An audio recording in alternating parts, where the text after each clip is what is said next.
Hey there, this is Matt once again, and decided to do somewhat of a different kind of video where I thought, let me look at a year. This one I picked was 2000. Why not? And look at what films came out that year. Which of those films do I own? And I even have a list of like films I don't have, but that did come out. You just do something different. I like doing something different.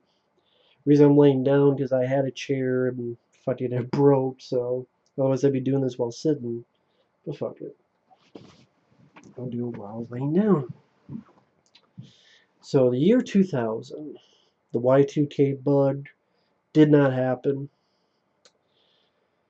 1999, you had films like The Blair Witch Project, which I love, End of Days, which I love. You had The Sixth Sense, Star Wars Episode 1, The Phantom Menace, The Matrix, among many other films, The Mummy with Brendan Fraser.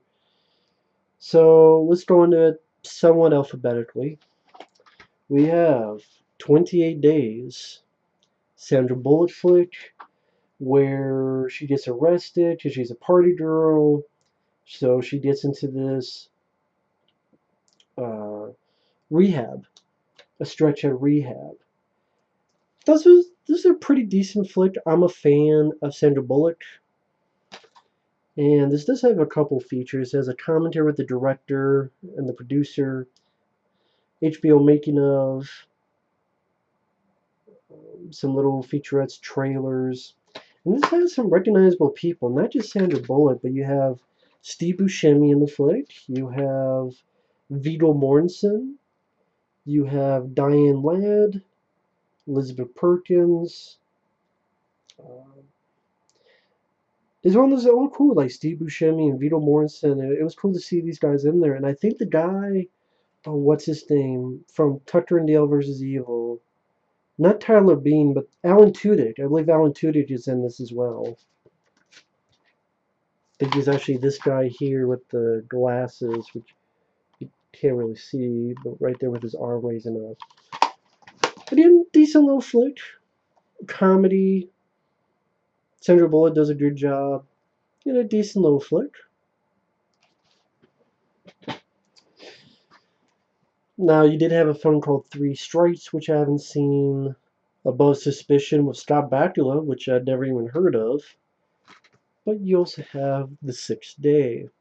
Now, I think this is a pretty decent Arnold Schwarzenegger flick. Probably say it's a film that's grown on me throughout the years, but I like the flick. It's not as good as, say, Collateral Damage or End of Days or Eraser. It's not as good as sci-fi films like Total Recall or The Terminator. But because considering the stuff he's done nowadays, this is a fairly decent flick. Uh, Goes at a good enough pace. The cast, you got Tony Goldwyn from Ghost, Michael Rooker from Cliffhanger, Michael Rappaport, Robert Duvall. Nice idea about cloning. The thing that hampers the film, it's PG-13. I think this should have been a rated R flick. I think this was a rated R film in the style of Total Recall and other sci-fi flicks he did. Maybe this would have been a bit, maybe it would be a little bit more well known or a little bit of a pep to it.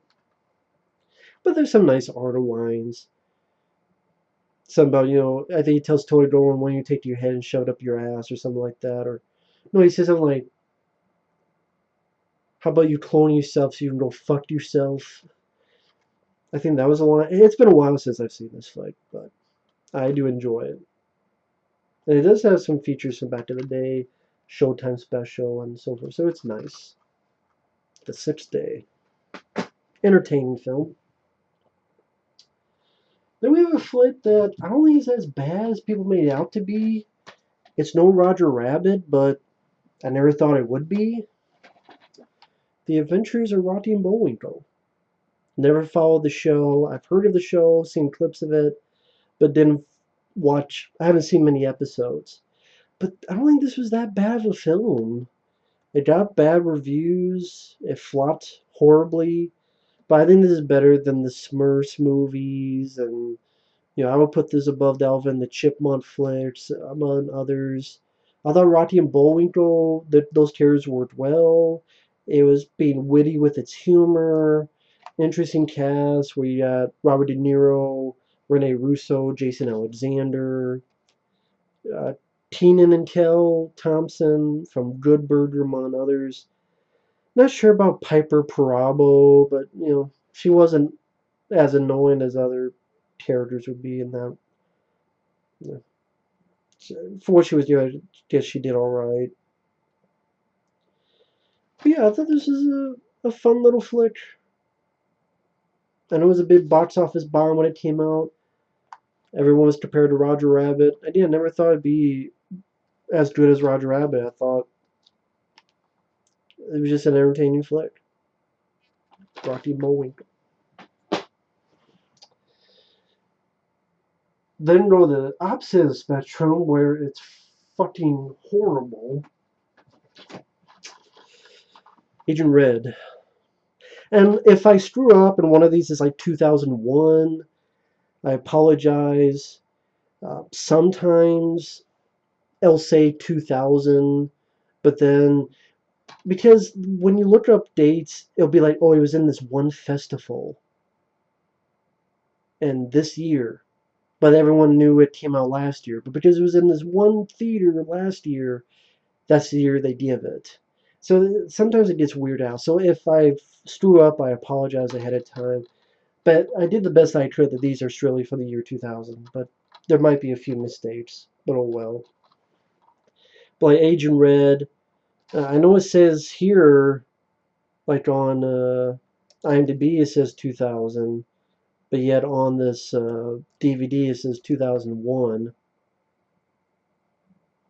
Oh well. It's still a piece of shit. One of Dolph's worst movies. One day I want to do a Dolph Lundgren marathon, but there's a lot of his I still don't have. But yeah, I why the fuck does this have a commentary track with director Damian Lee? I have no idea. Submarine movie that takes footage from a lot of other movies, fucking straight out rips off stock footage from other films. Dolph Lundgren doesn't have that much to do. It just this is when Dolph was at the bottom of the barrel, Sally, and this was not a good time for Dolph with shit like this. That's easily one of his worst movies. Now, apparently he's in this film called The Alternate.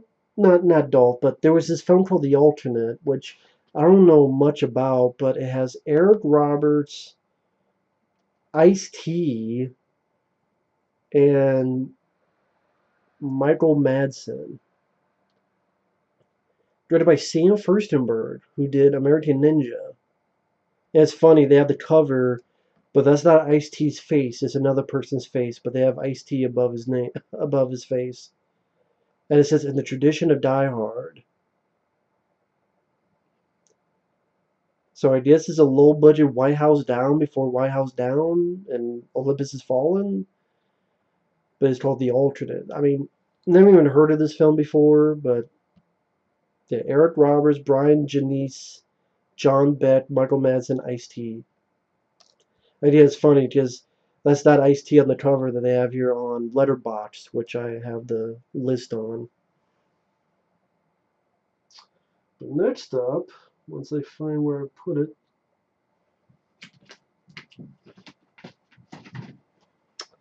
American Psycho. Great flick. A wonderful performance by Christian Bale. Easily one of his best performances. One of his better movies. You also have Willem Dafoe, Jared Leto, Josh Lucas, Samantha Mathis from, I think she was in the Super Mario Brothers movie. Reese Witherspoon. I know before this was made, they were thinking of Leonardo DiCaprio as the lead. But Christian Bale worked out perfectly. Love the Huey Lewis music motif.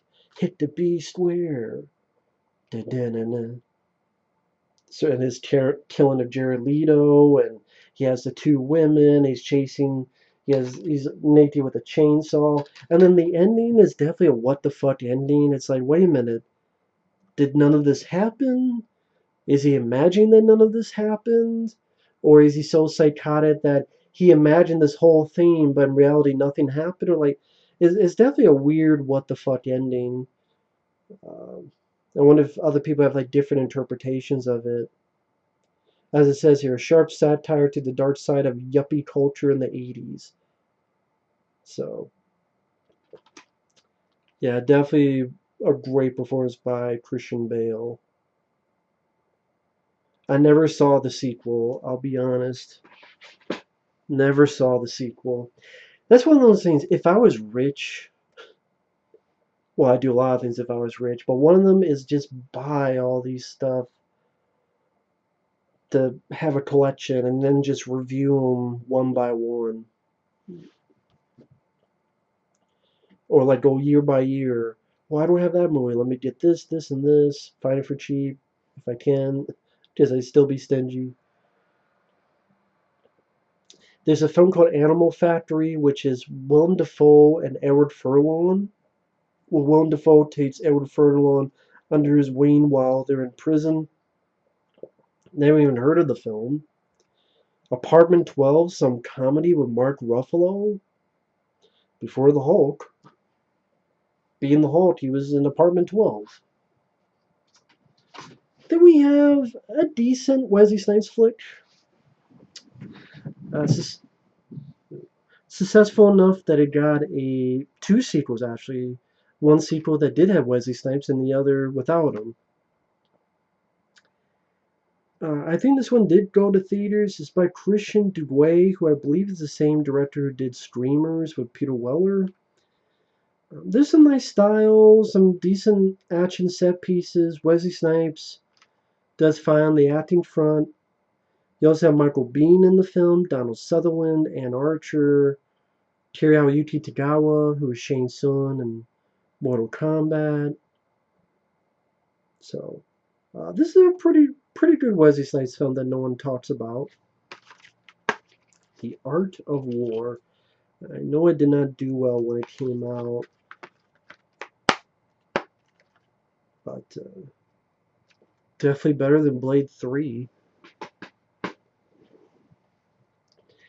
Then Jeff Goldblum did this film called Audie Rose.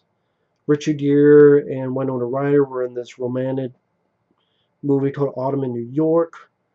There's a film of Luke Wilson and Norman Reedus from The Walking Dead called Bad Seed. Never even heard of that film. And next, you got Bait. I know a friend of mine, after he's not much a fan of this movie. I don't mind this flick. It's by Antoine Fuqua, who I enjoy as an director. I was looking at Jamie Foxx. I enjoy Antoine Fuqua as a director. He did The Replacement Killers, which I would put The Replacement Killers above this easily. I believe he did Tears of the Sun. He's done some pretty competent movies. I thought Jamie Foxx did a good job. He was funny. This is a film no one talks about when they mention Jamie Foxx. Pretty much, he's a low-level criminal. At this, he gets mixed up with this guy, Doug Hutchinson, who I remember from this X-Files episode, Squeeze, and then the sequel episode, Tombs, where he was this character named Tombs that can squeeze into narrow places and sneakily kills people. He plays the villain in this. You also have people like Jamie Kennedy. He makes an appearance. Robert Pastorelli. I remember him in Eraser. May he rest in peace. David Paymer. David Morse. So I thought the cast did fine. But yeah, it was cool to see Jamie Foxx as the lead in this. I'm not sure, does Jamie Foxx really do comedy anymore? It doesn't seem like it. I didn't see the one he did called Sleepless, but guess I'm not the only one who liked it. Roger Ebert and I guess, are the only two people that liked this flick. But yeah, he gets in the middle of this stuff with this bad guy, and this bad guy's looking for gold, and the government's trying to look for this guy. And so they put a tractor in Jamie Foxx and they used him as bait to get the killer out. The rob. He's not only a killer, but he robbed. I should have just read this fucking thing. He doesn't. Alvin Dean Sanders doesn't get it. He doesn't know why his conviction of small-time theft is wiped from the record, or why $11,500 in walking around money is laid on him. He doesn't know he's the bait in a snaky government scheme to capture a killer, but he's starting to grow suspicious.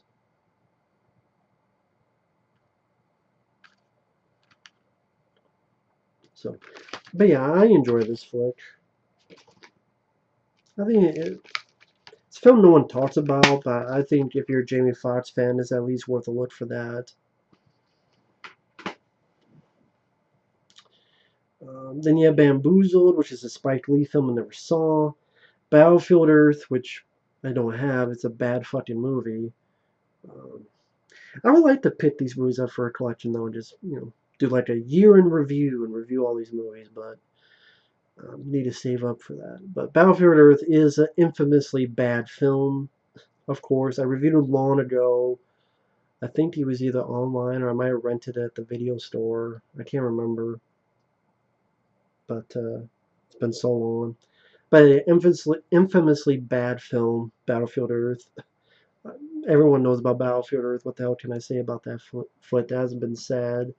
The Scientology stuff. Every fucking scene is all like at an angle. The villains are so fucking stupid. They let Barry Pepper have this machine that literally makes you grow smarter, and they just let him do it with no supervision. It has such a big budget, but most of it I think went to John Travolta, so they really didn't have a big budget, so it looks a lot cheaper than it should have. Yeah, Battlefield Earth. The Beach, that's a film with Leonardo DiCaprio that I don't remember much about. I haven't seen that probably since it first came out. Bedazzled, that's one with Brendan Fraser. Again, I haven't seen that in a long time. I think Harold Ramis, may he rest in peace, he directed that film. We also have Elizabeth Hurley, Orlando Jones. That's where this geeky guy gets 7 wishes. Elizabeth Hurley plays Satan herself. And how each time he does these wishes, something wrong happens, and the price is his soul. Big Mama's House, that's when Martin Lawrence dresses up as a lady. That's a film a lot of these I haven't seen in a while, so I can't say much about them if I haven't seen them forever. The next one is, I gotta find them. Where the hell I put it?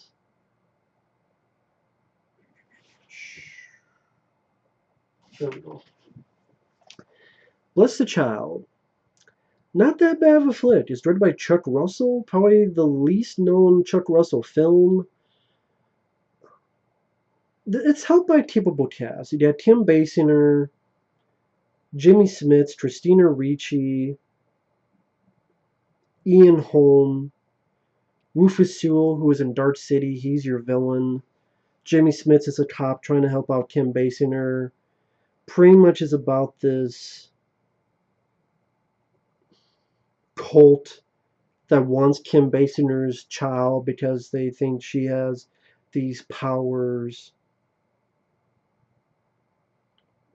And Jimmy Smits, I think, works for the FBI.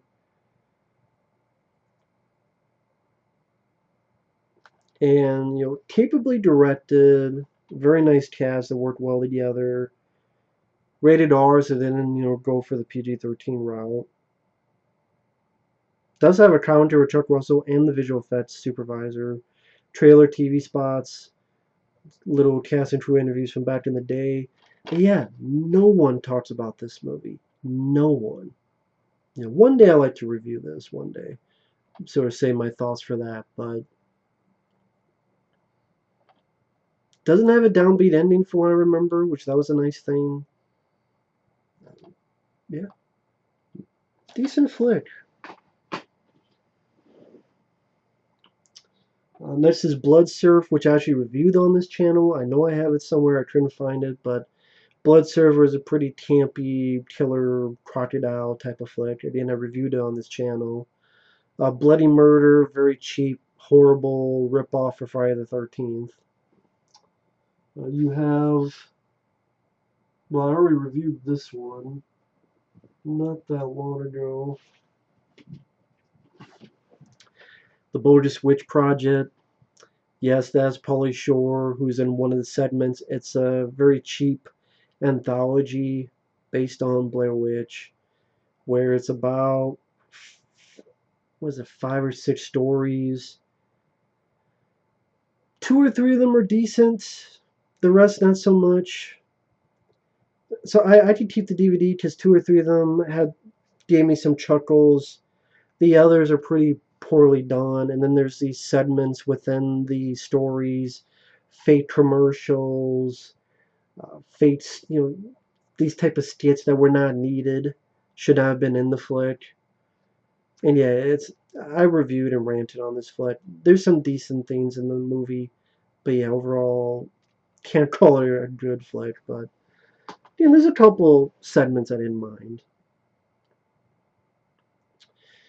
Boiler Room, that's a film I haven't seen but I've heard of, has Vin Diesel, Ben Affleck, Giovanni Ribisi, Butcher Shell's Blair Witch 2. I remember not liking. Maybe, again, maybe one day, like a lot of these, if I find it for dirt cheap, I'll pick it up and give it another shot. But I know I like it more than Blair Witch 2016, but that's not saying much. But yeah, I remember not being much a fan of Blair Witch 2. Bounce, that's a romantic film with Ben Affleck and I think Gwyneth Paltrow. Boys and Girls, I think that's the guy from American Pie in it. And then you have Bruiser. George Romero flick that is definitely, I think many would consider his worst one. I would still rather watch this than Diary of the Dead or Survival of the Dead. And I did not pick it up for $4, which that says there. It's there. I don't think it was as bad as people made it out to be. I didn't mind the lead actor, Jason Fleming. It was cool to see Tom Atkins. He has a supporting role in the flick as a cop. Peter Stormare, pretty interesting character actor. Pretty much this guy who is going through all this shit. His wife is unfaithful, gets fucked over at work, cheated out of a fortune by his best friend. Like, they push him so much, and by a weird, like, Twilight Zone type of twist, he wakes up and this mask is on his face. He doesn't quite know why. But of course, is the mask real or is it all in his head? And it just makes him sort of get revenge on his tormentors, people fucking with his life. I wouldn't say it's great, but I need to watch this again. But I remember being an alright, like, I don't know. For some reason, I don't remember hating this film when I rewatched it. Because that was when George Romero passed away, so maybe I was being generous. But I know a lot of people think this is George Romero's worst flick. Which again, I already know I like it more than Diary and Survival of the Dead. One that I thought I had was Castaway with Tom Hanks, but I don't. I don't know what the fuck happened to it. No idea. So I will be picking that up sometime. Does that piss me off? I don't have fucking... Are you shitting me, man? I don't have that? That's bullshit. It pissed me off. One of my favorite films of the year 2000, The Cell. The remake of Nightmare on Elm Street should have learned from this if they wanted to do a remake.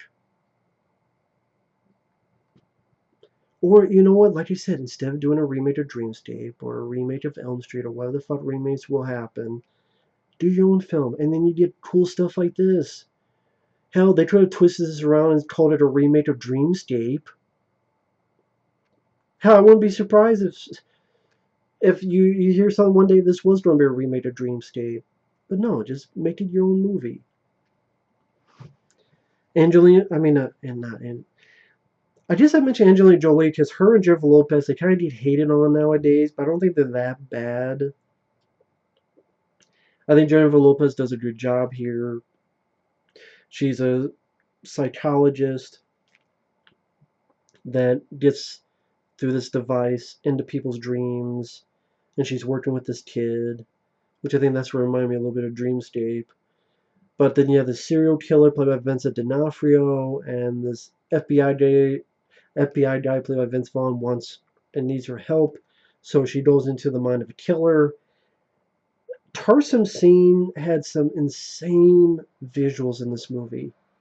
It really did feel like a nightmare, and it really did feel and look like the brain of a serial killer. The scene with the horse, if you've seen the movie, you know what I'm talking about. If you don't, check that out. Beautiful visuals, interesting idea. Cast, I thought, worked well. They did a more than capable job. Jake Weber from the Dawn of the Dead remake, he has a small part in this. Yeah, I don't really have much problems with this movie. It's underrated flick. Definitely an underrated flick. Really cool visual imagery in this movie. Definitely deserves a lot more than it has gotten. This we have. I'm not sure if I can find it. Charlie's Angels. Once again, I don't think this was that bad of a movie or the sequel. I mean, it's mid G, yeah, but like this is the kind of movies mid G should stick with. Hot women being hot. Bill Murray, Crispin Glover, Tim Curry, Sam Rockwell, Matt LeBlanc, and then the stars Cameron Diaz, Drew Barrymore, Lucy Liu. So pretty good cast. Over the top, not to be taken seriously at all. Kind of like a cartoon. I never followed the show.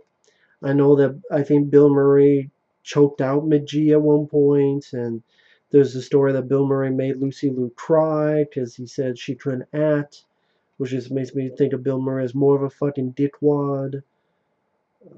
But with that said, I, I was entertained with the movie for what it was. It's, well, this pretty much does say it all. Babylicious with relentless action. Three hot women being hot and sexy, scantily clad for the boys. And, Bill Murray did fine with his part. Did some cool, recognizable actors in the cast. Crispin Glover being weird, like he usually is. Again, didn't think it was that bad of a flick. You have Chasing Sleep with Jeff Daniels, which I haven't seen in a long time. Cherry Falls, which is a slasher movie with Brittany Murphy and Michael Biehn. I remember being disappointed with Michael Bihn's part in the movie. That's the idea where the killer kills virgins. I remember someone saying that the gore was cut out, and then it's really not that gory of a movie. So I guess I don't know if that footage is long gone. So Cherry Falls I haven't seen in a while. This film I've never heard of with Al Pacino and Jerry Orbach from I believe Law and Order called Chinese Coffee. Never heard of the film before. Didn't know what the hell the movie was. It's a film, and Al Pacino directed it and starred in it. and pretty much them talking to each other in a New York apartment in the middle of the night. It's pretty much all in one set, one location. Definitely a film I want to give a look at sometime because I like both actors and the concept seems interesting, especially the fact Al Pacino directed it. So then you have this film called Contaminated Man with William Hurt and Peter Weller, where William Hurt,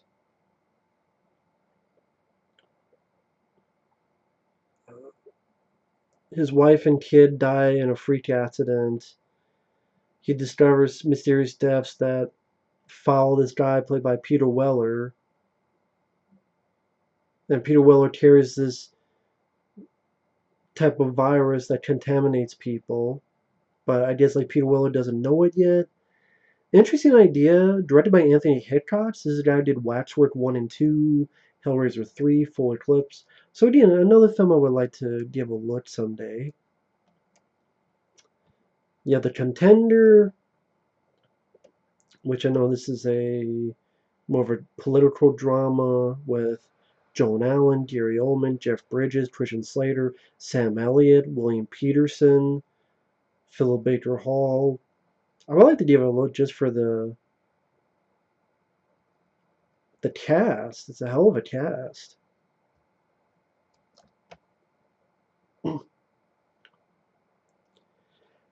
A woman's nominated for vice president, and allegation that she was involved in a sexual orgy at the age of 19 is leaked to the press. As pressure mounts on her, she's torn between fighting back or sticking to her principles and refusing to comment on the allegations. In a way, kind of relatable in today's climate. So, again, that's why I like doing stuff like this. It's like, oh, that sounds like an interesting flick. Coyote Ugly, which I've heard of, but I've never seen. You know, it takes place at a bar. Yeah, this film called The Crew, which has Richard Dreyfuss, Burt Reynolds, Dan Hedaya, Carrie Ann Moss, Jennifer Tilly, Casey Shamasco. Yeah, interesting cast. Four retired mobsters plan one last crime to save their retirement home. Interesting idea. Yeah, never seen the flick. Crocodile, that's the film. I believe I reviewed it when I did the Toby Hooper marathon. That was one of Toby Hooper's later flicks, and yeah, that kind of movie. The Crow Salvation, aka The Crow 3. The least bothersome of the sequels, but still not that good of a flick. I mean, you just didn't need Crow sequels at all, and each Crow sequel was pretty much trying to remake the first movie anyway. So, didn't much care for the flick. The Hip Hop Witch with Eminem, which I never saw. The Dead Hate the Living, which was a piece of shit. Down to You with Freddie Prinze Jr., which I never saw. Romantic comedy. You have. What the fuck was that? Trying to figure out where I put some of this shit.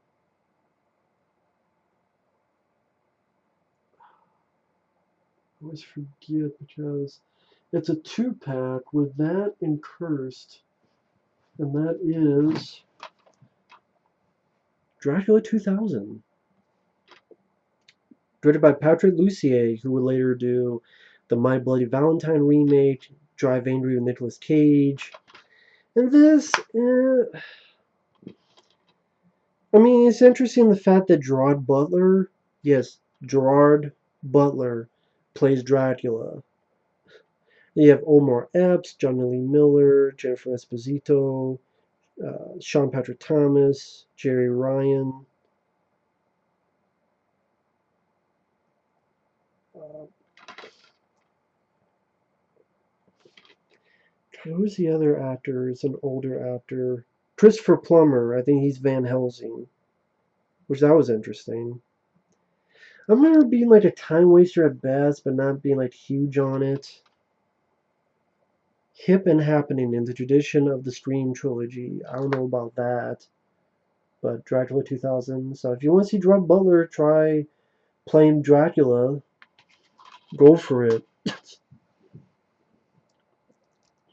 And then we have a pretty fun comedy. Dude, Where's My Car? Despite the title, this is actually a pretty funny movie. Ashton Kutcher, Sean William Scott, Christy Swanson, Jennifer Garner. Same guy who go on to direct Harold and Kumar Go to White Castle.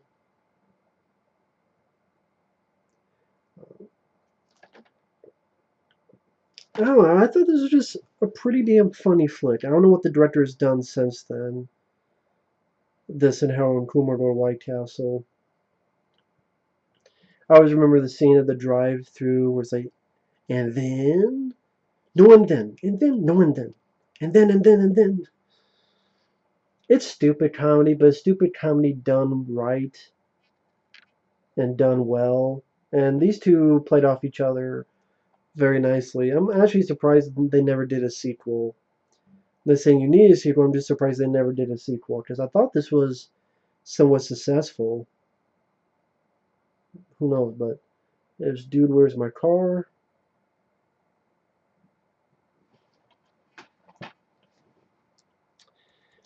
See, you had this film called Duets with Huey Lewis. Yes, Huey Lewis starred in the movie. Also had Paul Giamatti and I think Gwyneth Paltrow in it. Dungeons and Dragons, that terrible fucking flick with Marlon Wayans and Jeremy Irons and holy shit. Ed Gein, I think that was the one with Steve Railsback, which I still have yet to see. Eye of the Beholder, which is a thriller with Ewan McGregor. And who else was it? I forget. I think Ashley Judd. Yeah, Ashley Judd. Which I've never seen, but I've heard of. Final Encounter, film with Dean Cain and Tamsin Griffith. The Emperor's New Groove.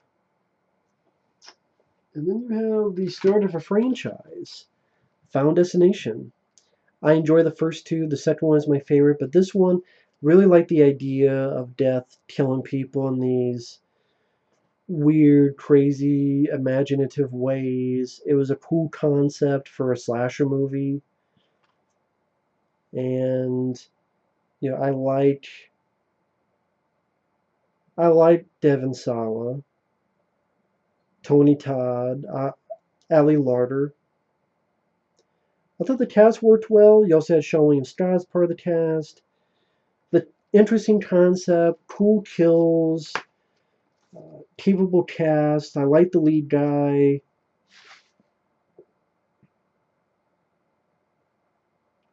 Definitely a crazy plane sequence at the beginning of the flick, and some really cool death scenes throughout. And it's just one of those series that just, as it went on, it's like okay, just doesn't hold up as a series of movies. But yeah, I enjoyed the first Final Destination flick. I just don't like in the sequel they killed this character off. That's the one thing I don't like about the sequel. Technically, they killed both of them off by the end of it. So, even though it's my favorite, that's one thing I don't like about. But Final Destination 2 just has this certain energy to it with that insane opening of Final Destination 2. Absolutely fucking insanity. And that's, that energy gave it a lot of fun. This is when New actually gave features to their DVDs, except Ninja Turtles movies for some fucking reason. This has two original documentaries,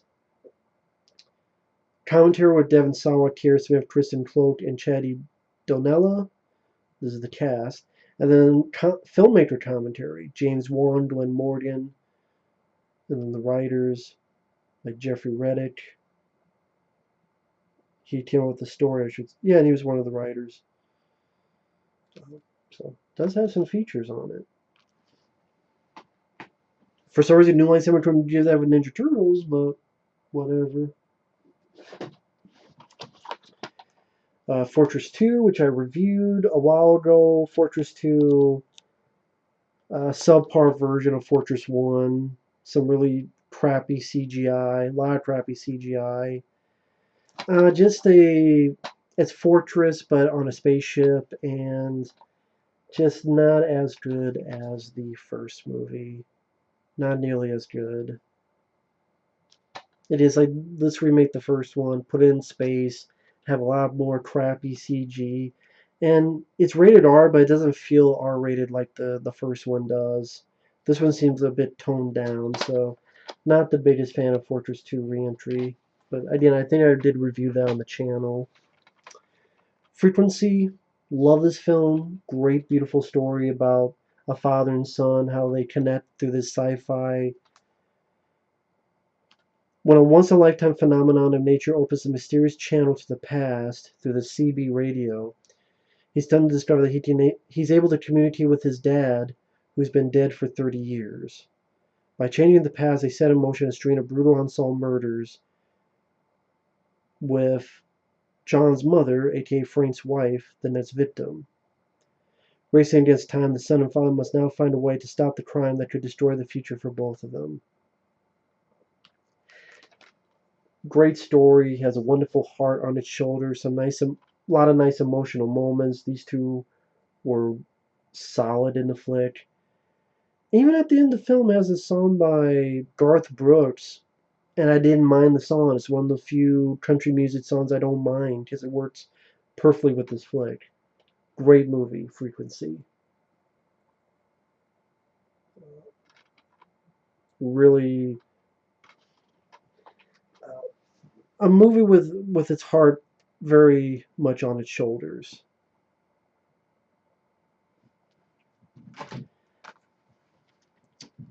Dick Carter. And I wonder if I should split this up because it's getting to like 40 minutes. So what I might do is I might stop this and this will be a part one, and then I'll pop up with a part two. So I might do that. That way, I mean, it'll be like 45 minutes long and instead of like 2 hours long. So this was a great gift from someone. It's a Blu-ray from overseas because try to get this on Blu-ray, it'll cost you an arm and a leg. So if you're watching, thank you for this. Stallone film that flopped big time. I never understood the hate for this. I know one person said because it's a remake of this classic film from the 70s, like one of the best British crime thrillers with Michael Caine. I don't care for that movie. Maybe that's why I don't care for that original at all. I like this film a lot more. I think Stallone gives a wonderful performance. You have great people like Mickey Rourke, Michael Caine, Alan Cumming. They work well. Uh, when the action scenes happen, they were well done. I like some of the camera stuff the director does.